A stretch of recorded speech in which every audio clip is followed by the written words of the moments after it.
let's honor the elders, men and women who have made it through the night, through the darkness that came upon this land, with the winds of change, with the winds of change. And with courage carried on, to keep alive the song that we still sing.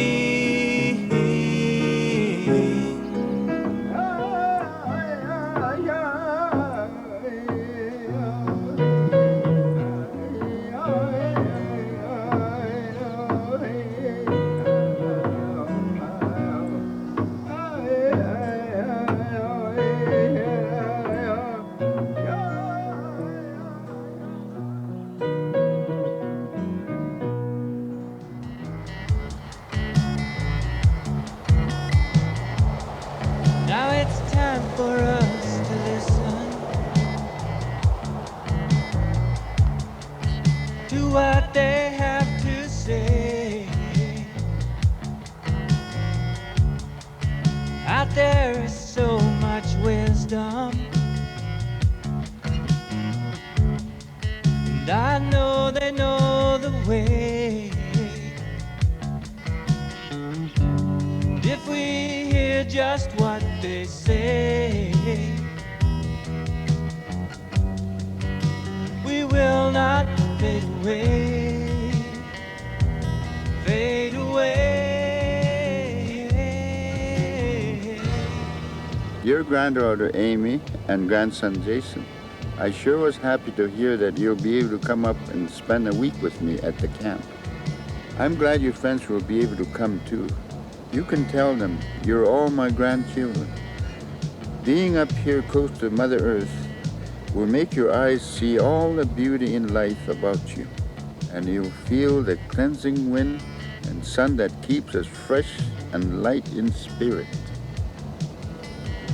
Your grandpa sounds mean. Grandpa Rufus is neat, all right. Your Uncle George will be down on Thursday to pick you up and drive you here before he leaves for the Calgary Stampede. Hey, Uncle George, what's it like riding in a rodeo? It has its ups and downs. He's a champion bronc rider. Sound like how many competitions you won, Uncle George? I'd say me and the Broncs are about even.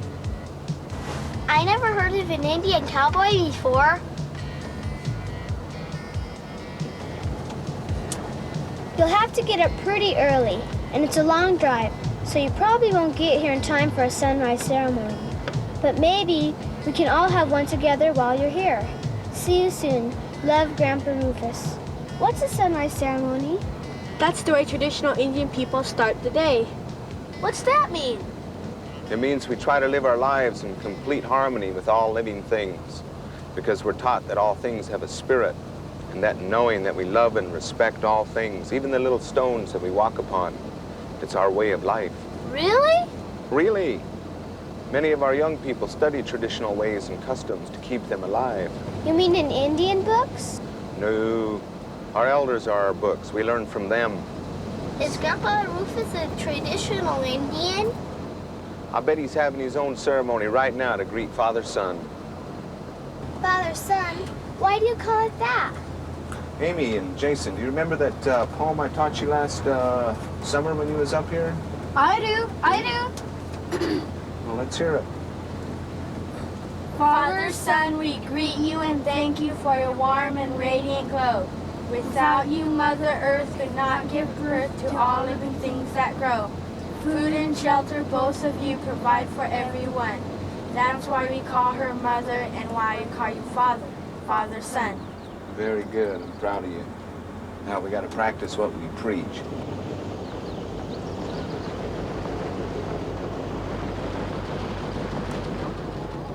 Teepee.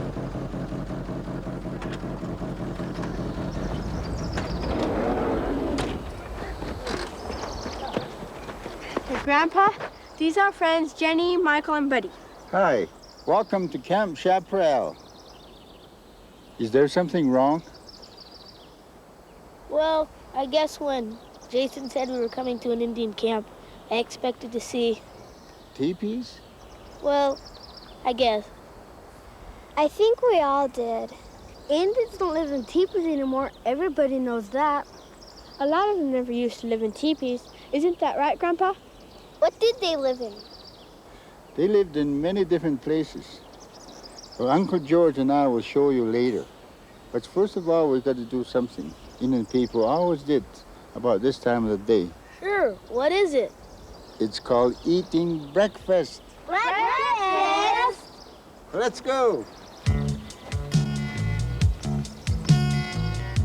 Even though my brother Jason and I had visited Grandpa Rufus on the reservation, we had never been to the camp before.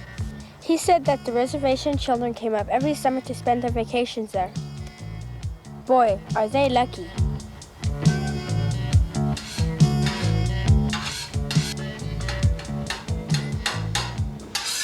Are scrambled eggs and bacon real Indian food? No. This is the stuff I was telling you guys about. Fry bread is real Indian food, isn't it, Grandpa? Not exactly, Jason. It is now, but the ingredients were first given to the Indian by the government. We just figured out what to do with them. Your grandma showed me a special secret how to make this fry bread.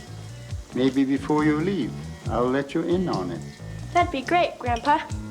Jenny, wait till you taste it with honey on it. It's better than pancakes.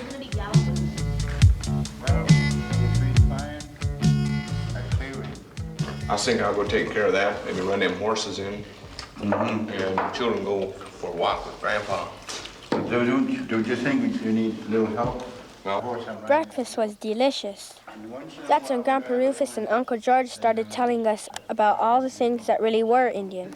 I knew about a few of them, but the other things, boy, were they a surprise. More than half of the produce grown on this continent was developed by Indian people long before Columbus arrived. Really? Like what? I guess you all know about corn. What about corn? Gee, buddy, I thought everyone knew that us Indians gave you guys corn. Sure, that's one of the things we gave the pilgrims at the first Thanksgiving. How do I know? I wasn't there. Indian people also developed the first pumpkins and the first white potatoes, the first sweet potatoes and peanuts. Peanuts? I knew that. And popcorn. How about Cracker Jacks? No Cracker Jacks, but tomatoes and chocolate and American cotton and rubber. and canoes. George, you finished it. Sukapi. Oh, washtelo. What are these? These are houses, dwellings that Indian people lived in the North American continent. Starting up here, we have the Northwest Coastal Longhouse. Moving across up to the Arctic Circle, we have the Eskimos and their igloos, one of their dwellings that they live in certain times of the years. And to the northeast, we have the Iroquois Longhouse. And then moving over to the northern plains, we have the, what are those? Teepees. Teepees, right. And moving down south into New Mexico land, we have the Taos Pueblos. Those are the original apartment houses. And then moving over to Navajo land, we have the Navajo Hogan. I get it. They had different kinds of homes in different parts of the country. Right. Are Eskimos Indians? Yes, they're indigenous people. They also like to be called Inuit. What's that? Indigenous means that they are the original inhabitants of that area. All Indian people are indigenous to North America. They are the original inhabitants. Well, listen, I gotta go pack my rig, so I'll be over there to say goodbye in a little bit. Oh, do you really have to leave Yes, I do. I have to go. soon? I have Can't to you go. stay a little longer? Don't go, Uncle George. We wouldn't want to keep them broncs waiting, would we? Now I have a surprise for you. How would you like to see a real teepee? All right. Just like in the movies. I like a real teepee. Can we sneak a peek inside inside the teepee? This teepee has quite a story to tell. As a matter of fact, it has quite a few stories to tell. What kind of stories? Indian stories? Could we hear some? Is this your teepee, Grandpa? Let's say I'm just taking care of it. It was actually made by my grandpa. Your grandpa? Wow. It's just like the ones they used when they followed the buffalo. You mean like on a buffalo hunt? For Indian people, it was more than just a hunt. It was a way of life. At certain times of the year, we would follow the buffalo across the plains. Along the way, we'd meet other Indian people from different tribes. At night, my grandpa would invite the others in and they'd exchange stories. What kind of stories? Ancient stories that have been handed down from generation to generation. Grandfather, we are waiting with anxious anticipation for you to share all the wisdom that sustained our proud nation, passed down from age to age, told again and again and again. And now for our generation, Grandfather, please.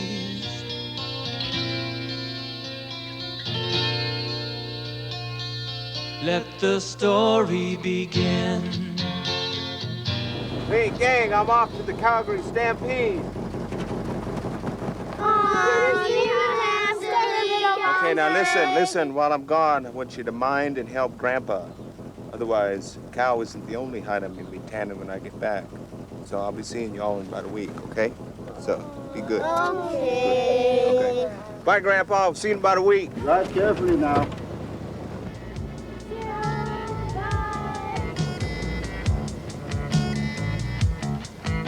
We'd all have to do something to earn the stories, won't we, Grandpa? Something for someone else? That's the way we did it with my grandpa. Grandpa, maybe we could help you get the camp ready for the kids that'll be coming up next week.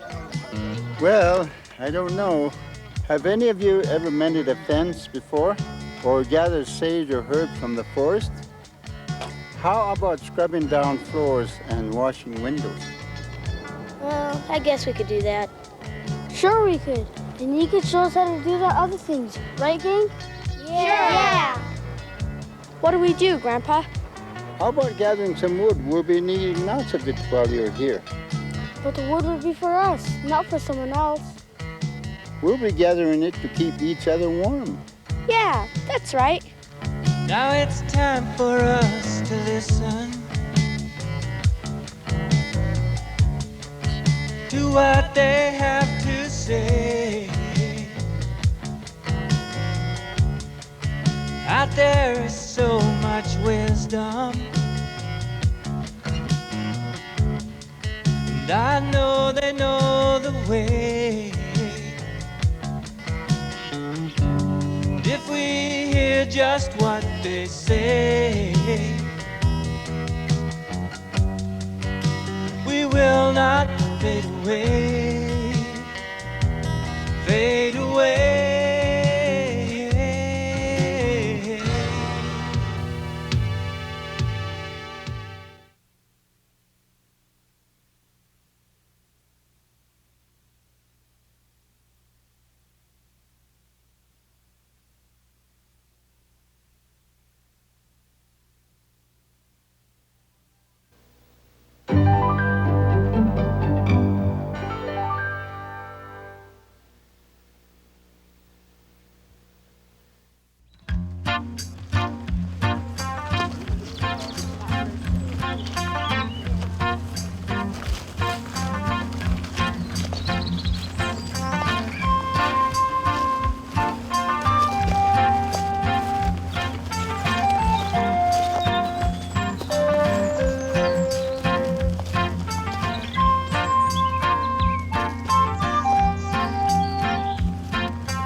Where's Buddy? He's missing out on the marshmallows. Serves him right for scaring the heck out of that deer this morning. He hasn't said anything since. Well, we have been kind of ignoring him. Maybe we should save him a marshmallow. I told our mom Buddy was too young to come, but no. Wherever I go, I always have to drag my little brother along. What's wrong, buddy? What's that? Nothing. Nothing? Yeah, come back to camp. Grandpa, can we go into Teepee now? Yes, it's all ready. Great. Now we get to hear a story? But before we enter the teepee, we must all be certain that our hearts are free of anger, or else the story spirits will disappear. Who's angry? I'm not angry. Me neither. What's a story spirit? The story spirits are the ones that come and tell the stories in my ear, so that I can tell them just exactly the way my grandpa told them to me. But they won't say a word to me if they detect anger or sadness among the group. Well done. Grandpa.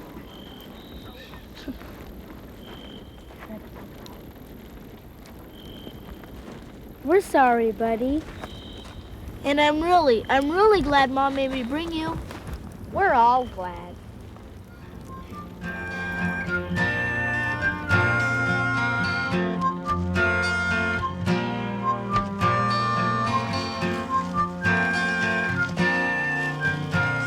And then it was story time. We all went into the teepee and Grandpa Rufus explained how we should all circle the fire once before we sat down. The boys on one side, the girls on the other. Okay, now go in now. Walk very quietly. Grandfather, we are all waiting with anxious anticipation for you to share all the wisdom that sustained our proud nation, passed down from age to age, told again and again and again. And now for our generation, Grandfather, please.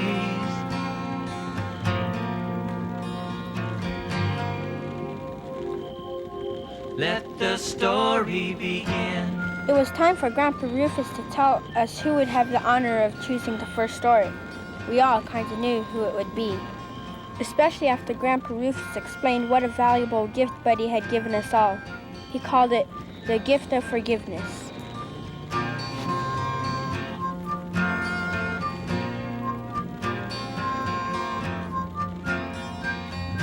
The story of the Corn Maidens.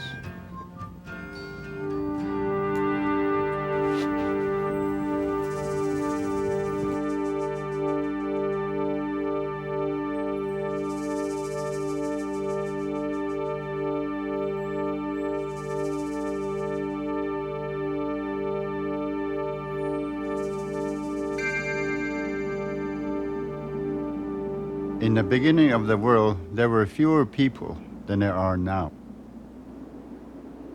Only grass and seeds grew upon the earth for the people to eat. So the people prayed to the Creator to send them more food. As part of their prayer, the people made offerings of the best and most brightly colored seeds in the land. In answer, from the sun came 6 beautiful corn maidens to help the people.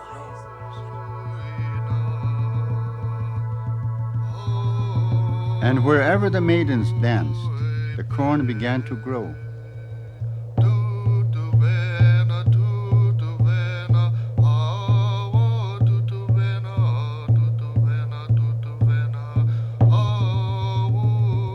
The people gathered around the corn maidens, and Yellow Corn spoke.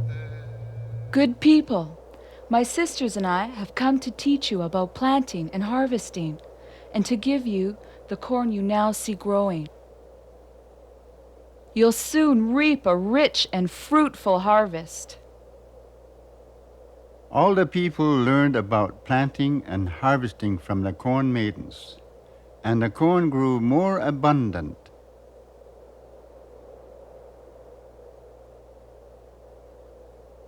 Excuse me. I hope I'm not disturbing you. No, not at all. We were just watching the people at work. We owe you a great deal. How can we ever repay you? We're very happy we could help. As for repaying us, well, just seeing the people working, happy and eating well is payment enough. However, we would like to hear you play your flute. I would be honored.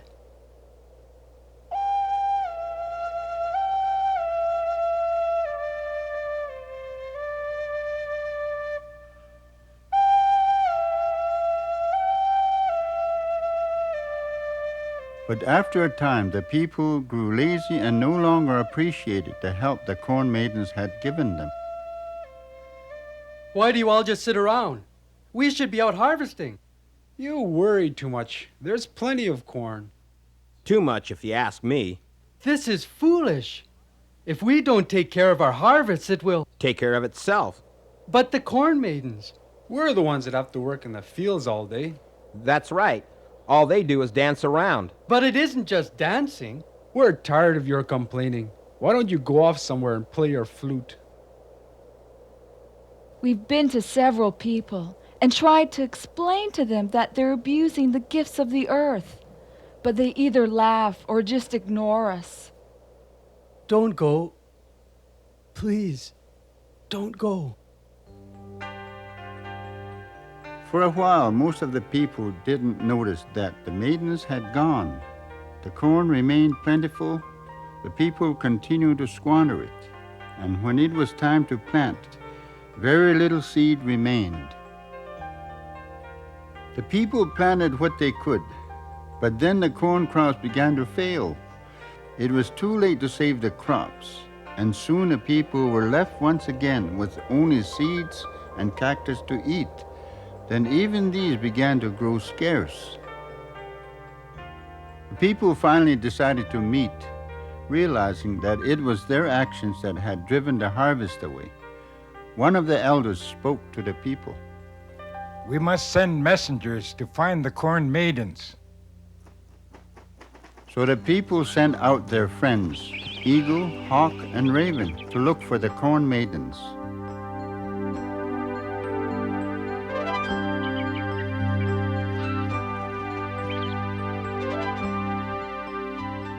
Both Eagle and Hawk searched high and low for the lovely maidens, but could find no trace of them.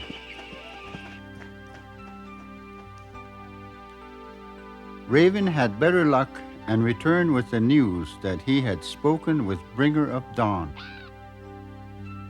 Raven told Bringer of Dawn how sorry the people were for the way they had treated the corn maidens. Bringer of Dawn told Raven that the people should look to their young flute player. His music alone would call the maidens back. The people followed Raven's advice, and the young man played his flute. From beyond the mists of morning, the corn maidens returned, dancing to the music of the young man's flute.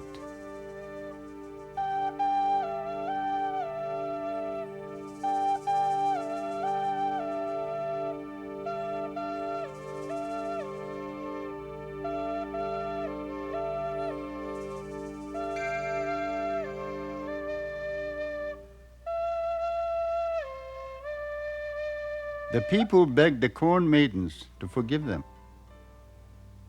With a young man leading them, the corn maidens returned with the people, and they all wept with joy.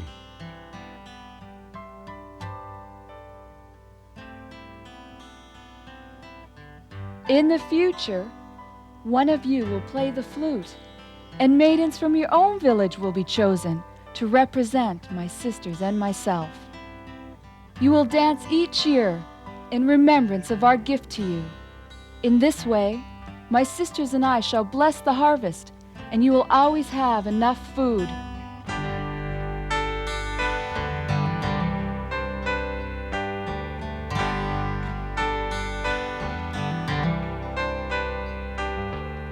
Sometimes we take things for granted.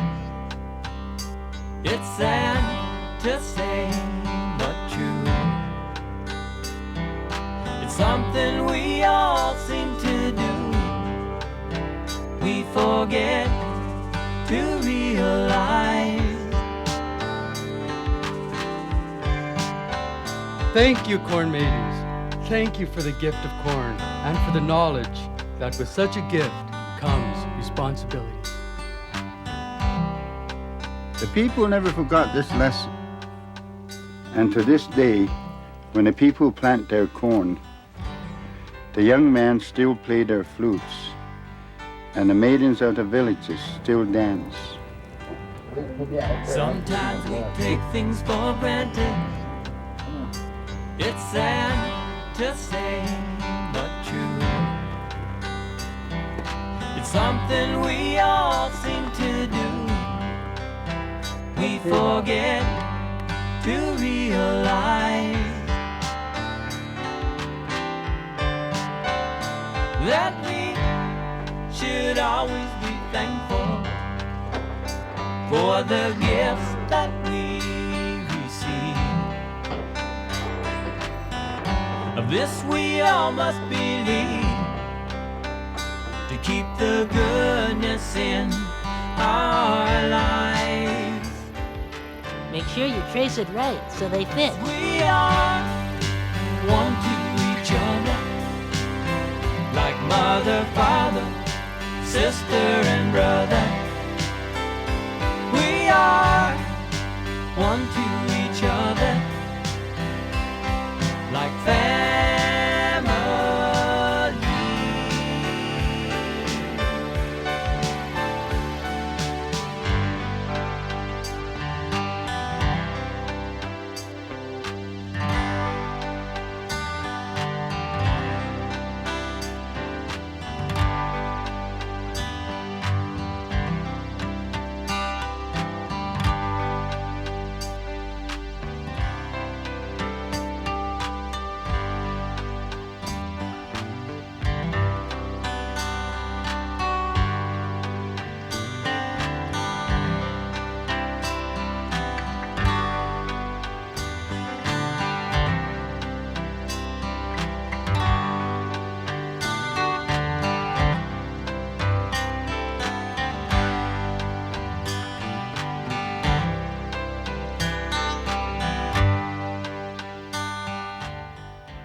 Major funding for this program has been provided by a grant from the Corporation for Public Broadcasting, with additional funding from the National Native Alcohol and Drug Abuse Program, Health and Welfare Canada, the Four Worlds Development Project, and the Alexander Indian Band School.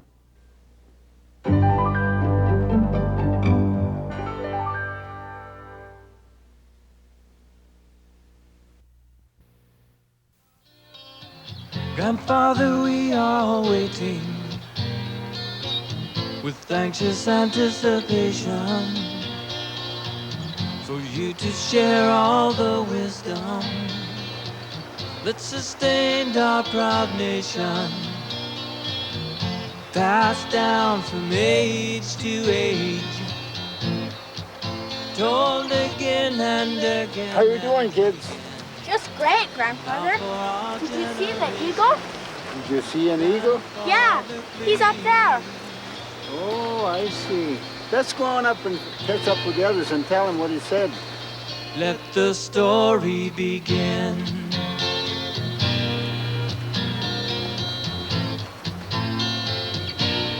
We saw an eagle, and I was the first one to see it. You did? You did not. We did. Grandfather saw it too. Jason, tell them what the eagle said. It said, "Don't kill me. I'm an endangered species." That's not what it said. Oh yeah? You got a better guess? It said, like you're always telling us, Grandfather, that all living things are sacred. That's what it said. It was sacred. They don't know what it said. Tell us what it really said, Grandpa. The eagle said one thing to Amy and something else to Jason. Whenever you see something as beautiful and as special as an eagle, if you listen closely, it will always say something just to you. What did it say to you, Grandpa? It said, "Look at me fly. My wings are perfectly balanced. I am like the peoples of the earth. One wing is man and the other is woman. When both women and men have equal powers and respect, and they are balanced, then the people of the earth will soar to their highest limits. And then it was story time.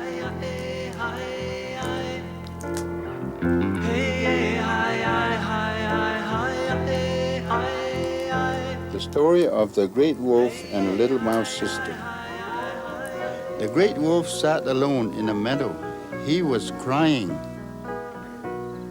A short distance away, little mouse sister poked her head up out of the ground to see who was making all the noise. She looked around and saw that it was the great wolf. It made her sad to see the great wolf so unhappy. Small and insignificant as she was, she wanted to help. She had been taught that way, so she walked up to him and spoke. Great Wolf Brother, why are you crying? Because I lost my eyes and I can't see. Who are you? I'm your little mouse sister. Why did you lose your eyes? Because I was very foolish and very selfish. My eyes fell out and got lost. If only I could see, I'd never be selfish again. Please don't be sad. I will help you. When the great wolf heard this, he began to laugh. You, a little mouse, help the great wolf? Yes, I will give you my eyes. Then the little mouse reached in, took out her own eyes, and put them where the wolf's eyes had been. This surprised him so much that he jerked back his head, causing the little mouse to fall off into the grass. Now that he could see again, he forgot the little mouse and began running, dancing, and leaping into the air. He was very happy. Then he remembered the little mouse, and he went looking for her.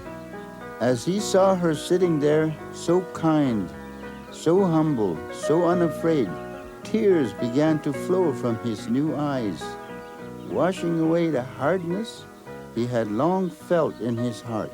My little sister, why did you give me your eyes? Because I've always been taught to give my very best for my brothers and sisters, that they may live well and be happy. My eyes were my very best. But now you can't see. That's true. But I'm only a little mouse, and you are the great wolf. The great wolf then sat down. Her words brought back memories that he'd almost forgotten. Little sister, do you remember the promise of the sacred lake? Yes, but I could never find it now. Well, not alone perhaps, but together we could find it. The great wolf then swooped up the little mouse sister and placed her safely on his back. No matter how long this journey takes or how difficult it may be, we will find the sacred lake and ask our good Creator, the Great Spirit, to help you.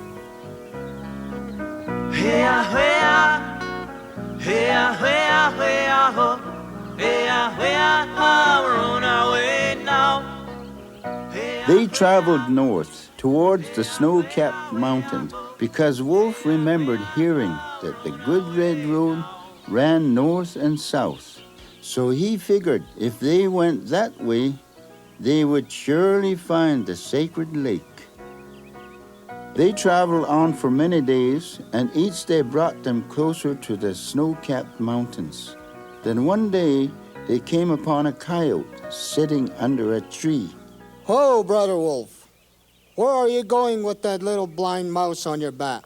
We're on our way to the sacred lake to ask the Great Spirit to help my little mouse sister. Well, why don't you stop and visit for a while? You both look hungry, and I just made some soup. My camp's just behind this tree. Because they were very hungry, they joined Coyote for dinner. When they finished their soup, Coyote decided to play a trick on them. He sent the wolf down to the stream to wash the bowls so that he could be alone with the little mouse sister. Say, how well do you know that wolf? I know him very well. He's very kind. If he's so kind, why is he taking you in the wrong direction? Knowing that the coyotes are tricksters, Wolf quickly washed the bowls and doubled back. He was standing behind a tree, listening. But we're on the good red road. Yeah, sure. Listen, I don't think that wolf means you any good. I'd be glad to take you to the sacred lake.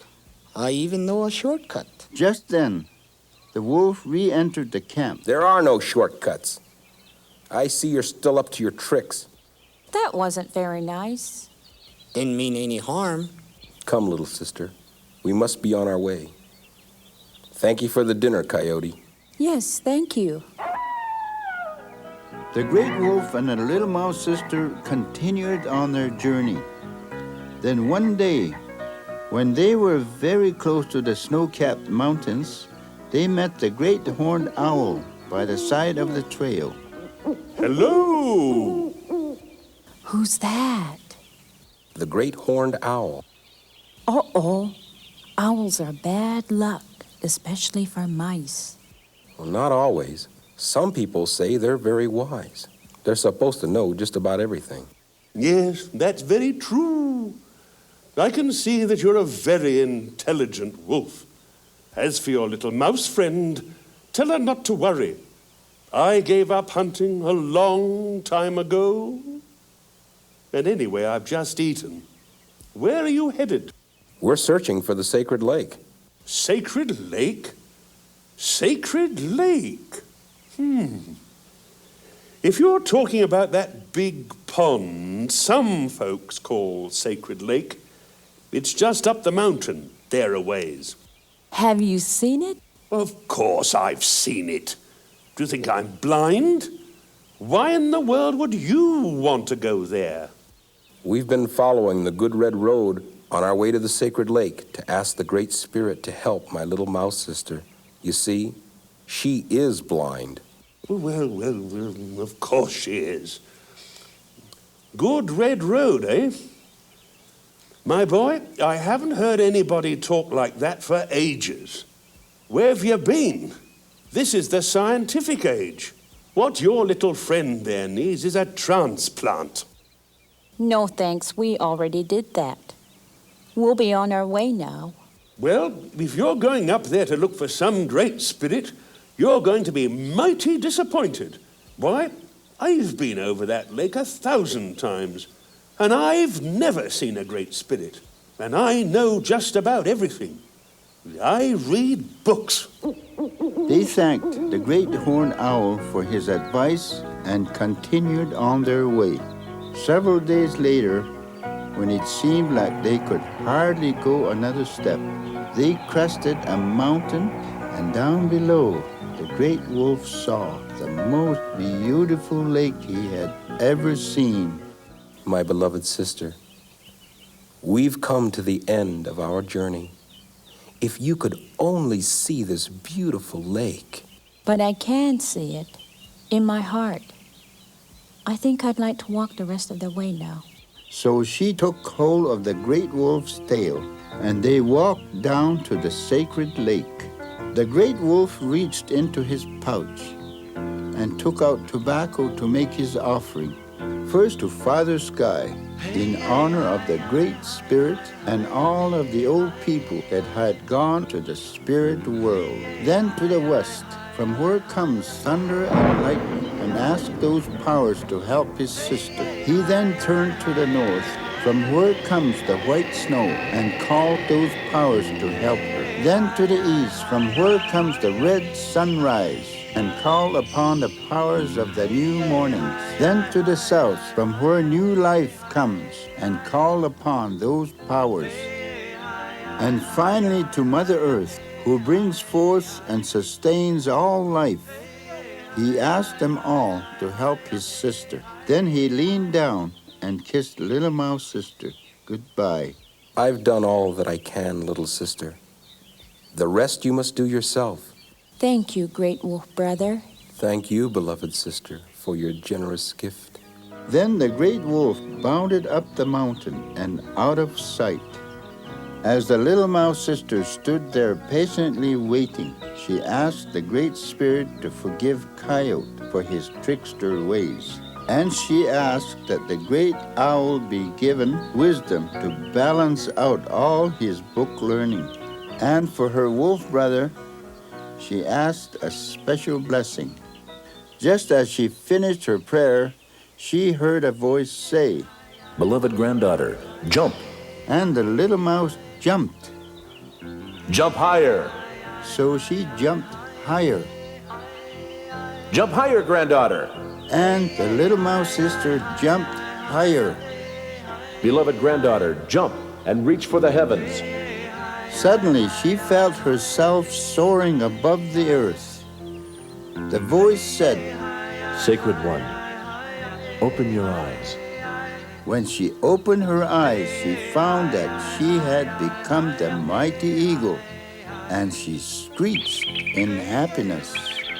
Granddaughter, because you've been so kind and have shared the best you had to help another find life and understanding, from now on and forevermore, you shall be the sacred eagle. Little Mouse Sister had become the mighty eagle, eagle of love, understanding, and compassion. The great wolf and little mouse sister on a journey we all know well. We all seek to answer life's mysteries, and if we give our best, we're sure to reach our quest.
Grandfather, we are awaiting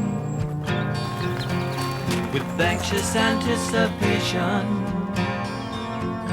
for you to share all the wisdom that sustained our proud nation,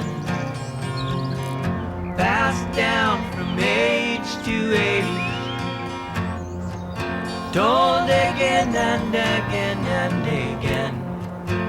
Now for our generation, Grandfather, please.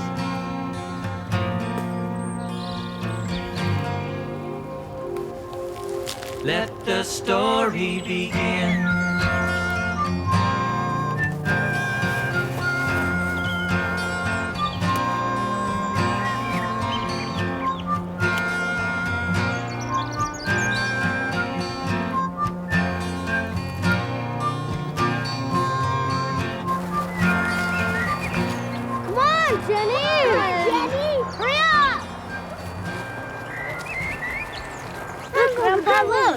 Look at these. Look at this one here. This is the prettiest, don't you think? They're brighter than Yeah, the sun. purple like this. We picked the most. Hey, we didn't say anything about picking the most. That's not fair. There are two of you picking together. Yeah, besides the game says you can pick the best flowers. Oh, you all decided to have a contest. Uh-huh. And we never said anything about picking the most flowers. Only the best. Well, let's see what Jenny picked.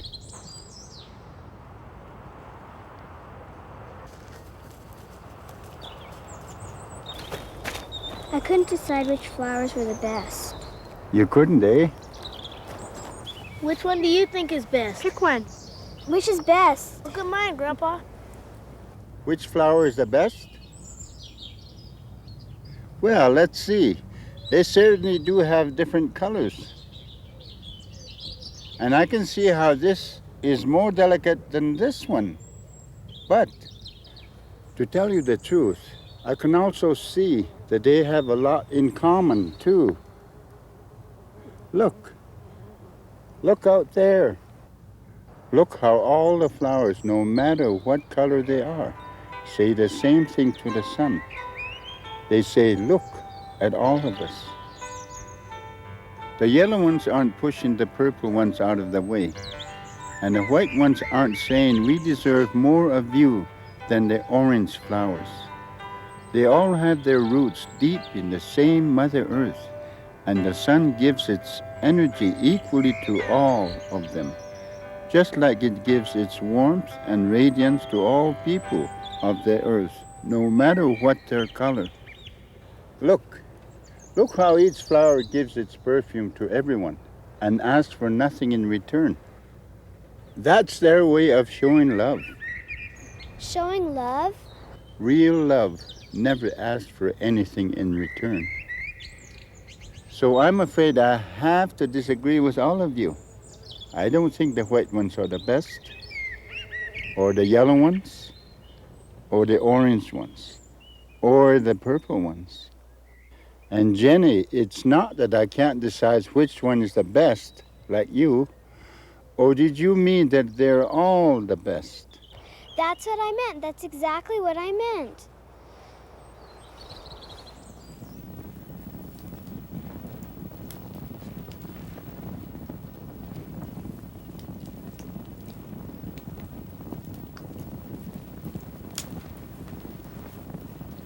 The story of the daughter of the sun.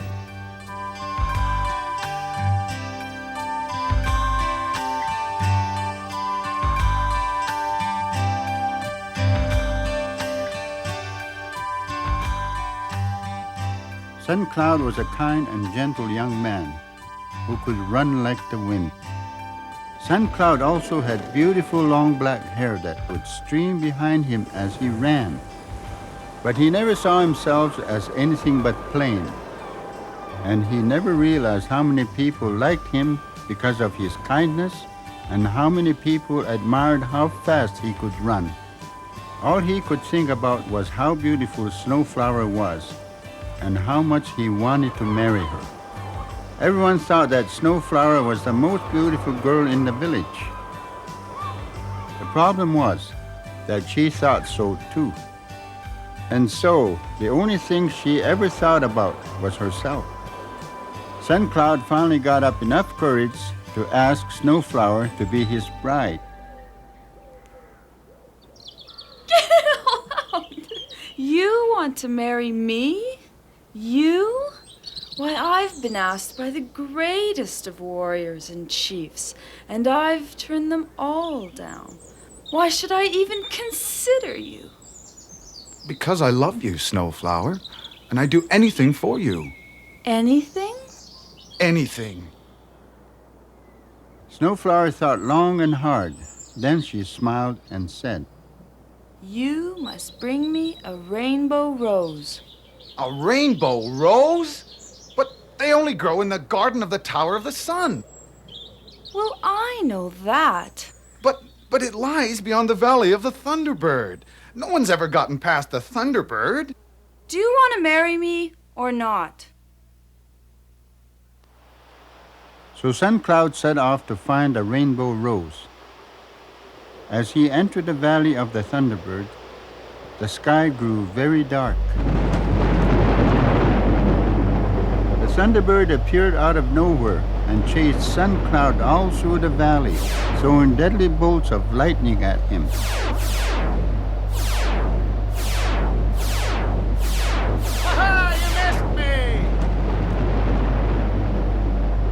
But Sun Cloud was so fast, he was able to dodge every one of the lightning bolts, and so he made it safely through the valley. Then Sun Cloud climbed the great mountain of the heavens until he reached the Tower of the Sun. Finding the garden was easy. It smelled so beautiful, all he had to do was follow his nose. Who are you, and what do you want from my father's garden? My name is Sun Cloud, and I've come to pick a rainbow rose so that I can marry Snowflower, the most beautiful girl in my village. But don't you know it's forbidden to pick the flowers from this garden, and especially the rainbow rose? Then Snowflower will never marry me. The young girl was very kind, and Sun Cloud's deep feelings touched her. Then I will pick the rainbow rose for you. The girl handed him the flower. Sun Cloud was too surprised to speak. No one had ever given him anything before. I wish you well, Sun Cloud. This is for your bride-to-be. My wedding gift to you shall be that the Thunderbird will be asleep when you return through his valley. When Sun Cloud got to the valley, he found that the Thunderbird was sleeping. The young girl had been true to her word. Unfortunately, he was soon to find out that Snowflower wasn't.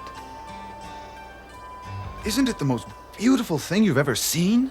Are you saying it's more beautiful than I am? Oh, no, that's not what I meant. You're the most beautiful thing that I've... Then why should I marry you? Just because you brought me a silly little flower?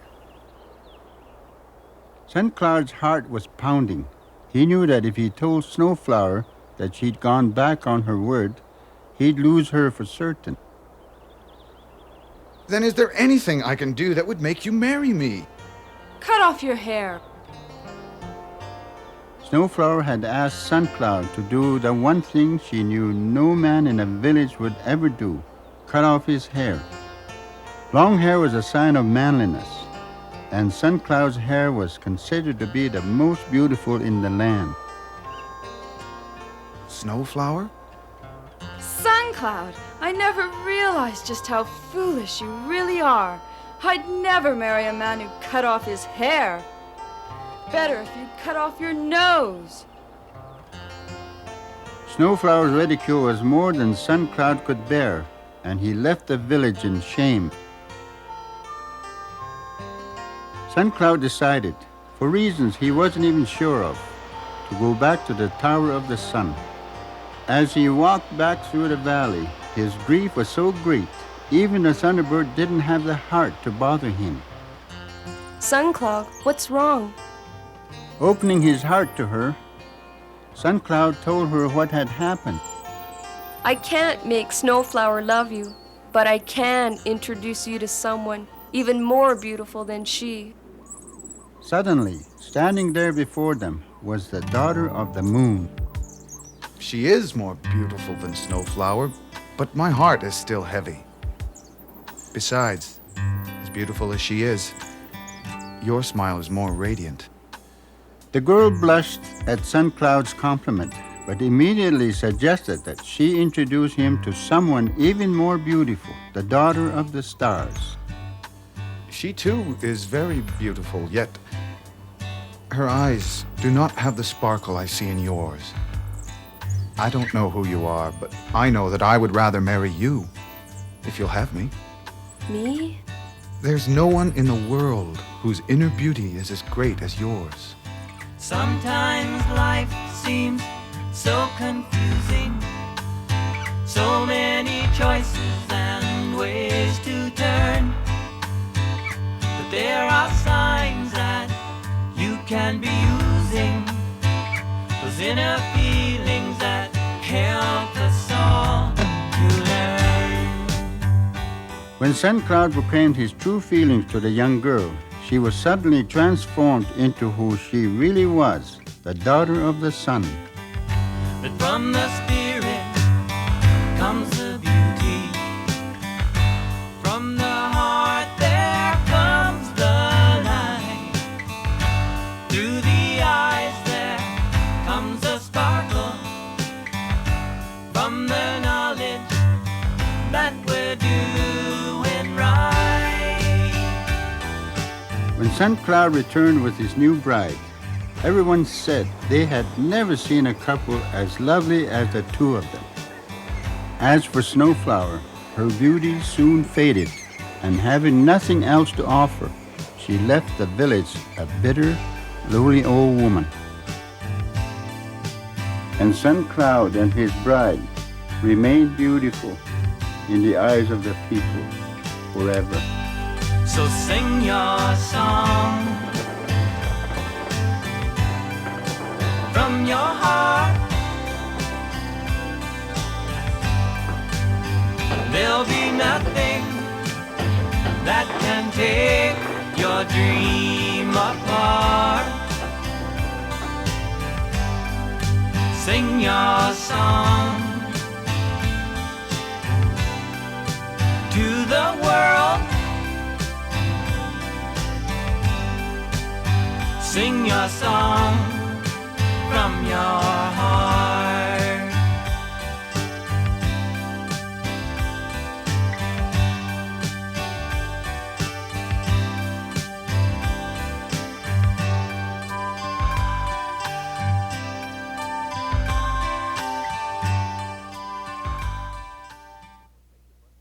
Major funding for this program has been provided by a grant from the Corporation for Public Broadcasting, with additional funding from the National Native Alcohol and Drug Abuse Program, Health and Welfare Canada, the Four Worlds Development Project, and the Alexander Indian Band School.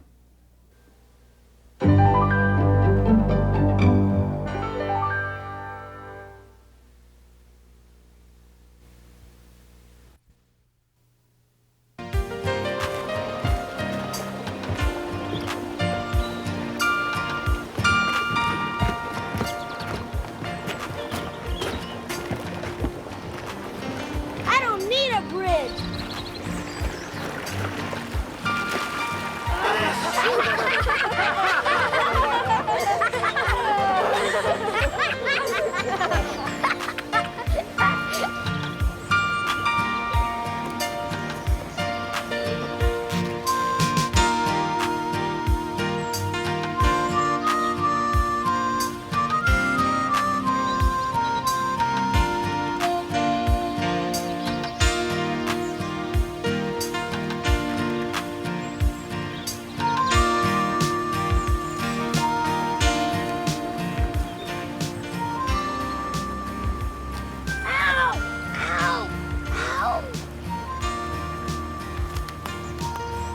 Boy, this just ain't your day, Michael.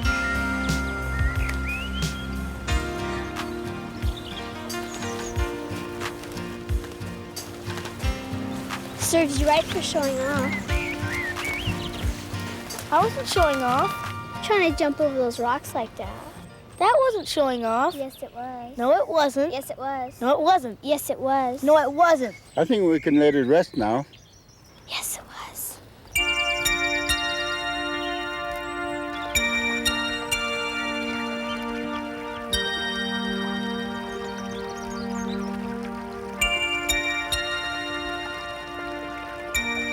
Grandpa, you found the sage.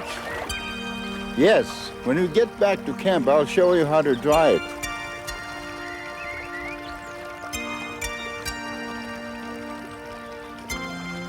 Grandpa, what's the Indian word for ecology? Ecology?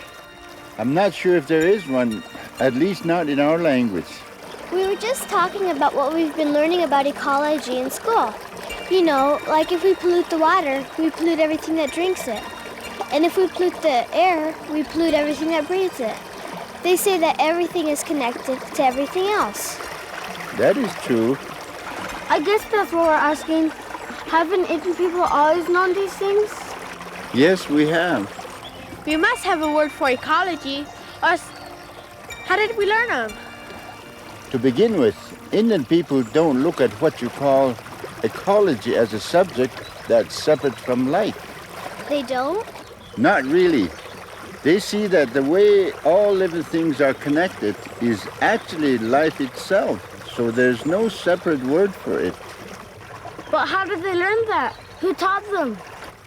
Well, you might say that a long, long time ago, the Great Mystery gave all the different people of the earth the wisdom to see the way all things are connected.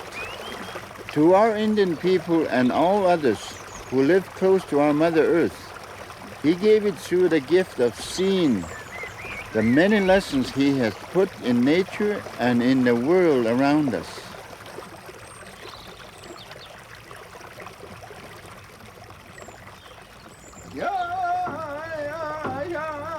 And just as we learned that sage like this can purify the air around us by living close to her, we have learned countless other things Mother Earth has to offer us and to teach us if we only look.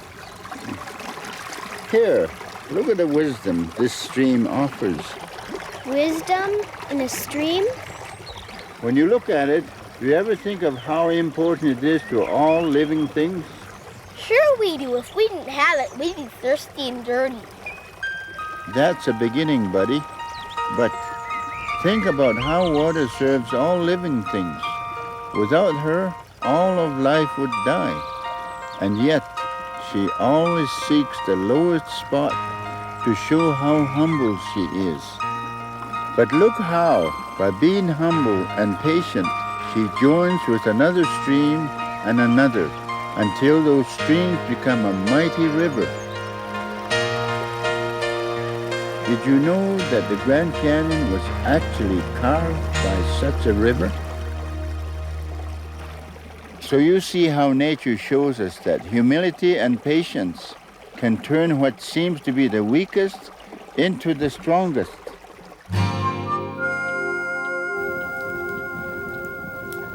Grandfather, we are awaiting with anxious anticipation for you to share all the wisdom that sustained our proud nation. The story of the Winter Warrior.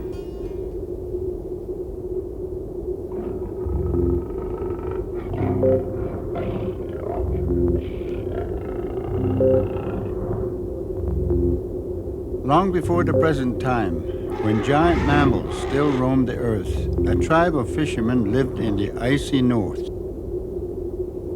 Every summer, the people would go farther north to catch the very best fish.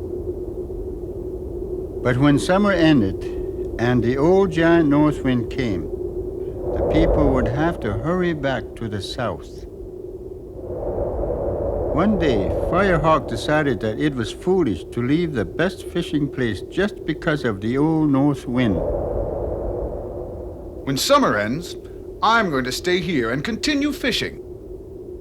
I'm not going to let old north wind frighten me away. Please don't do this, Firehawk. Old man North Wind is a giant, and no one can deal with a giant. I can handle him. He may be a giant, but he's still an old giant, and I've got a feeling he's more of a blowhard than anything else. You'll see, I'll make this place safe for all of us, year-round.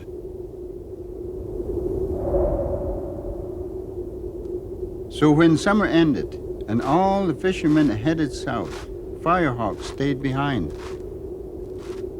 Firehawk built himself a strong lodge and filled it with a huge supply of firewood. Though winter was already upon him, Firehawk was ready. Warm and comfortable, he reached for his drum. The drum was very special.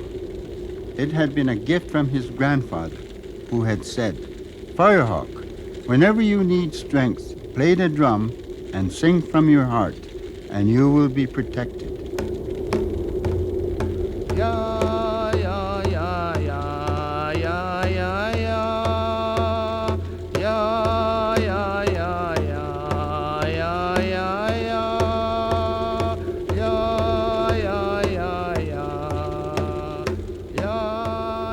Although ice now covered the lakes, Firehawk continued to catch many fine fish from the holes that he had cut through the ice. The north wind became very angry when he saw that Firehawk was defying him. Firehawk, prepare yourself. I'll blow away your lodge and freeze you to death. You'll become as one with the ice and snow. north wind's icy breath only blew snow up against the lodge, which insulated it even more against the cold. North wind grew even angrier and began howling down the lodge's smoke hole. Keep it up, old giant. It's been pretty quiet around here since everyone left, and I'm grateful for both your howling song and your boring company.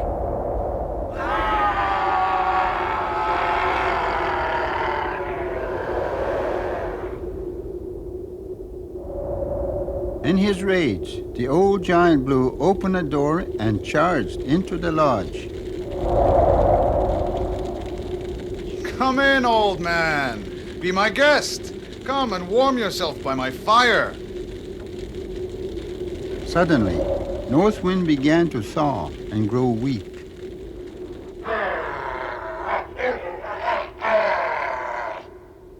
Howling at the top of his lungs, he rushed back outside. You're very brave near your fire, little warrior. But are you brave enough to challenge me out here?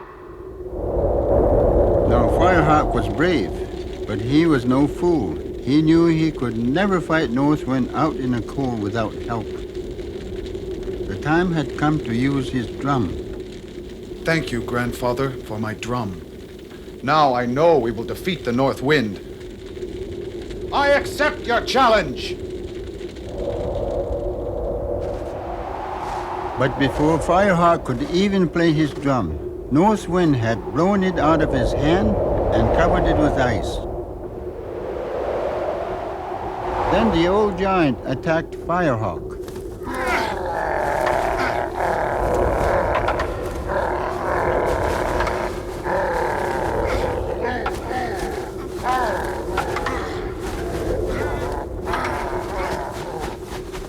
As they struggled, North Wind realized that Firehawk's body heat was weakening him and quickly wrestled himself free.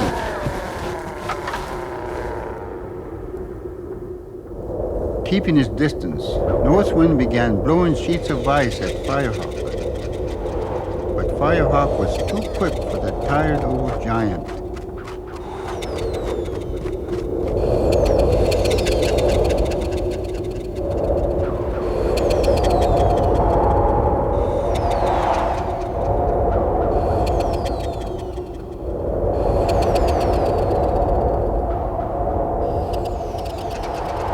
Firehawk's body, still hot from the battle, rapidly melted the ice covering the drum. In a flash, he had it in his hands and began to sing.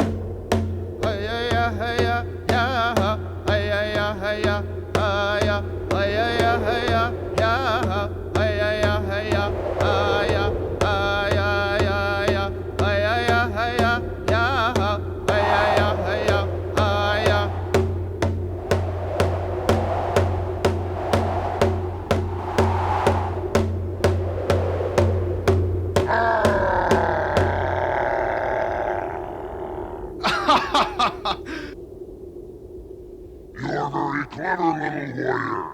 I can see now that we can all live together.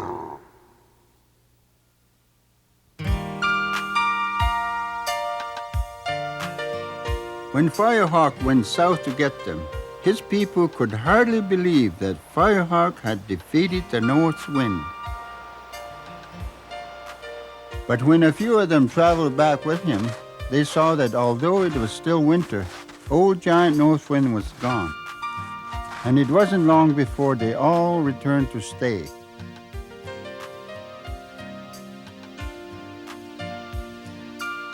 Firehawk had made it possible for his people to live and prosper without fear of the old giant North Wind.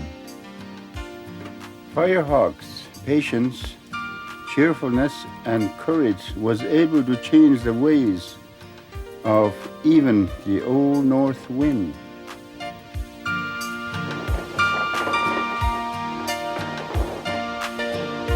Take heart, sister and brother, for we all find strength here, one with each other. Hurry up, they've got to be done by tomorrow. And we sing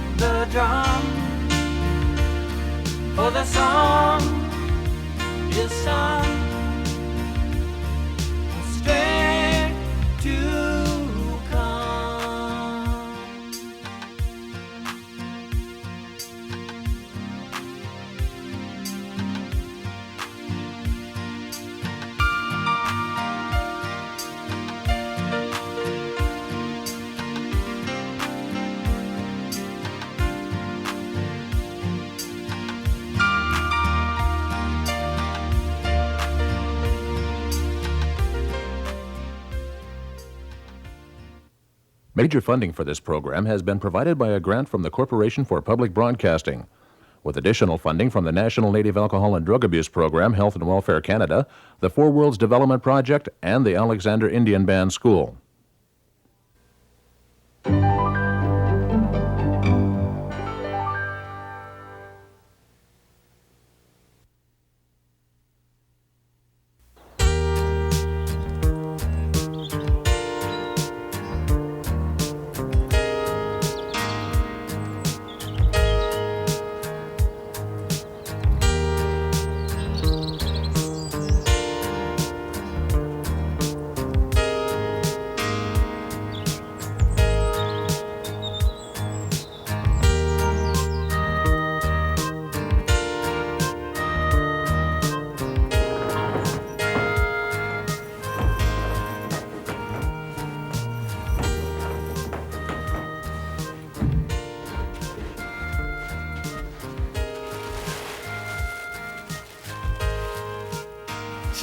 Jenny, look! Wow, where'd you get those? You got some too.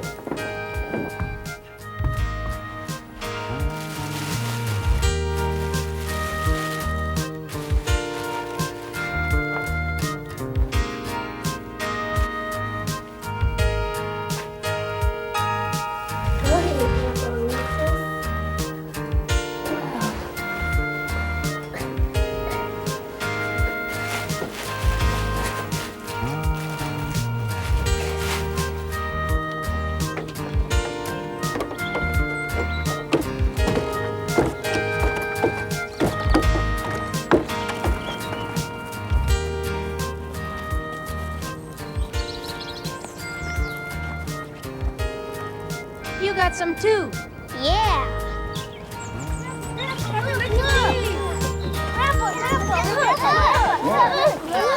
Moccasin, you all have moccasins. Where'd they come from?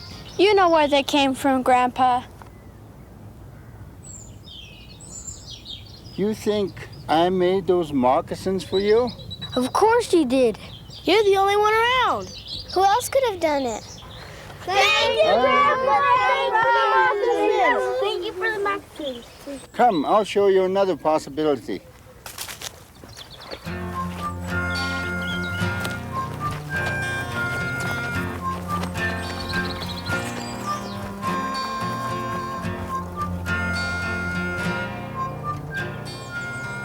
I never noticed these before. Me neither. What do you think made them? It may be the same people that made the moccasins for you. People? They sure must be real little. They certainly are little. As for being real, it's up to you to decide whether the Poquita Peaks are for real or not. Poquita Pigs? Poquita Pigs? Poquita Peaks. Morning Star certainly thought they were real. Morning Star? Who is she? Can we hear that story, Grandpa? Yeah! Well, there's still a little more work to be done around here. Tonight, you'll hear the story, okay? Yeah! Passed down from age to age, told again and again and again. And now for our generation, Grandfather, please. The story of the Spirit Bride. Let the story begin.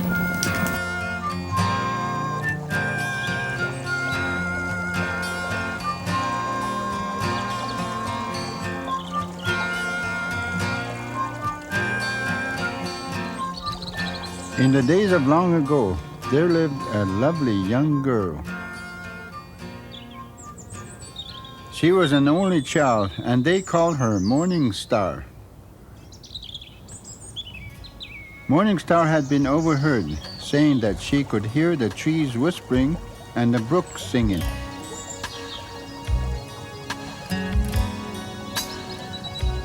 Listen to your heart. Your inner voice will lead you on.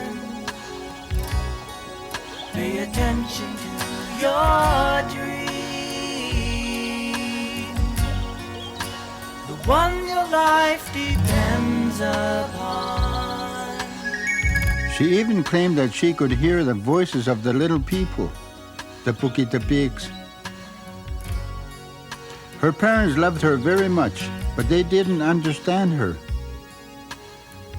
Morning Star, you really worry us.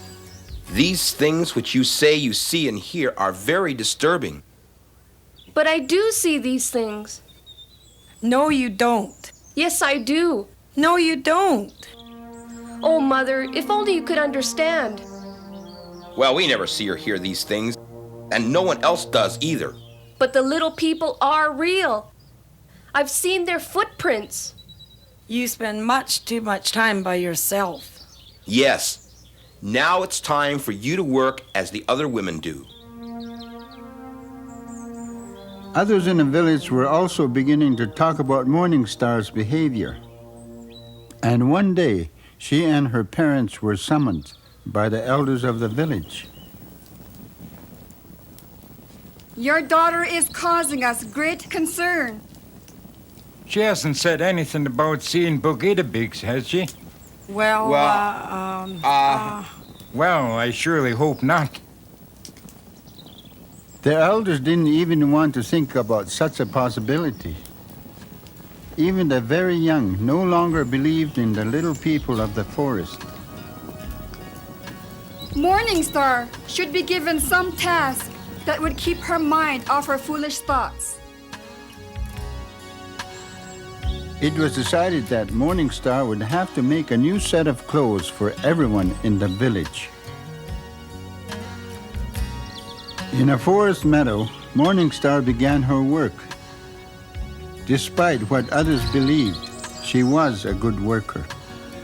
But even the best of workers would have been unable to do that much work without help. Suddenly, she caught a glimpse of someone or something looking at her from the forest. Whatever it was made her feel good inside. As she turned back around, she found herself surrounded by 5 little men. Our friend was right. You do need help. Teepee, you are real. Of course we're real. And so's our friend. Don't worry, you'll see him again. Right now, we've got work to do. And with that, the little people began to cut, dye, and stitch. And before sundown, everyone in the village had a new set of clothes. And you say she's finished making clothes for everybody? I don't understand it either. Where is she now? Walking in the forest. And you let her go? What else could I do? I don't know. Perhaps if she were married, she would change. Especially if she married someone like a hunter. Please, don't marry me to the hunter.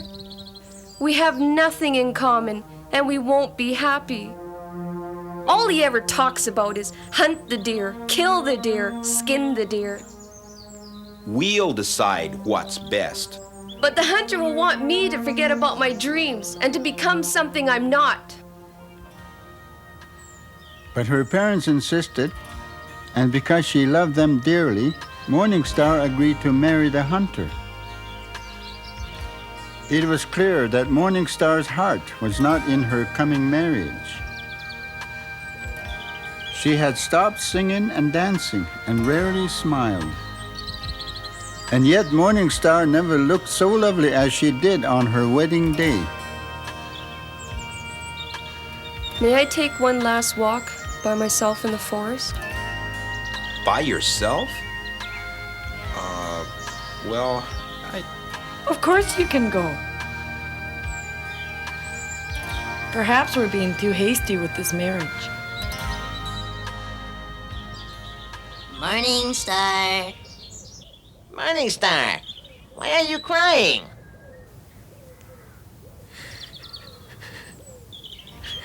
Because today I must marry someone who doesn't love me or understand me.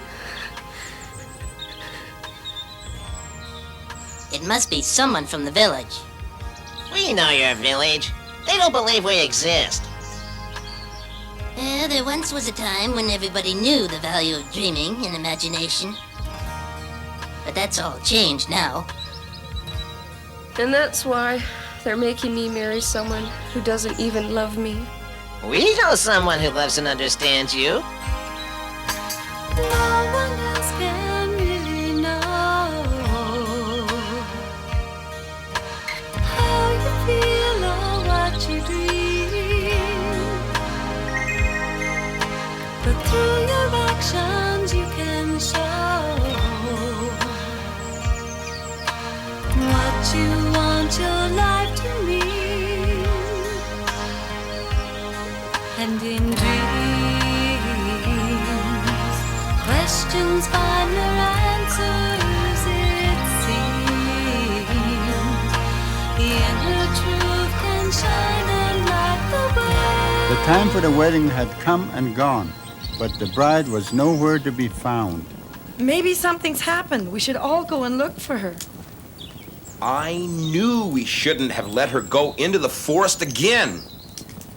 I'll take Dog with me. We'll find her.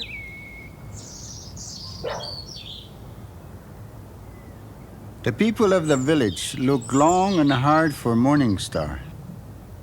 And just as they were about to give up, the hunter's frightened dog raced towards them.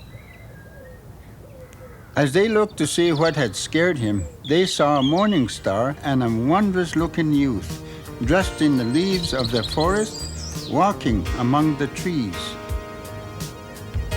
It's Evergreen, the spirit of the forest, and he's taken Morning Star as his bride. The people of the village were amazed at the sight of Morning Star and her new husband, and the Teepees. And from that time on, their nights were once again filled with hundreds of tales of wonder and imagination. Some say even today, whenever people are true to themselves and their dreams, Morning Star and the Teepee can be seen smiling from the shadows.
Major funding for this program has been provided by a grant from the Corporation for Public Broadcasting, with additional funding from the National Native Alcohol and Drug Abuse Program, Health and Welfare Canada, the Four Worlds Development Project, and the Alexander Indian Band School.